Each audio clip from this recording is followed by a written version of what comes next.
Hi friends, నేను మీ కరణ్. జాగ్రత్త. రేపటి తరం క్షేమం కోసం నిద్రాహారాలు మాని కష్టపడి ఆస్తిని, ధనాన్ని సంపాదిస్తారు తల్లిదండ్రులు. వారు పడే తపన అంత ఇంత కాదు. పిల్లలు హాయిగా బ్రతకాలన్న ఆపేక్షతో నిరంతరం జాగ్రత్త పడుతూనే ఉంటారు.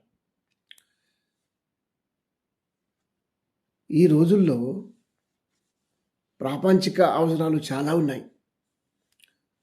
అందులో బాల్యం, యవ్వనం, ప్రౌఢ జీవితంలో అనుభవాలు, కలిగిన విషాదాలు ప్రధాన కారణం కావచ్చు. ప్రవర్తనలో మార్పు రావచ్చు. పిల్లలకు విద్యా జ్ఞానం నేర్పించి ఈ మలినమైన గుండెను పరిశుభ్రంగా ఉంచుతూ ఉన్నారు. అవసరానికో ఆత్మబుద్ధికో మనకు సహాయం చేసే దేవుడు ఒకడున్నారు. అందుకే తల్లి చిన్న పొట్టలో ఒక శిశువును ఏ రీతిగా ఉంచుకుంటుందో ఆ రీతిగా మనల్ని చూస్తూ ఉంటాడు. తల్లికి కంటి నిండా నిద్రపోతుంది అంటే ఆ కదలికలు నొప్పి రాకుండా చూసేది దేవుడే. తల్లి గర్భంలో ఉన్న నీ వెంట్రుకలు సైతం లెక్కించేవాడు దేవుడు. నిన్ను కాపాడలేడా?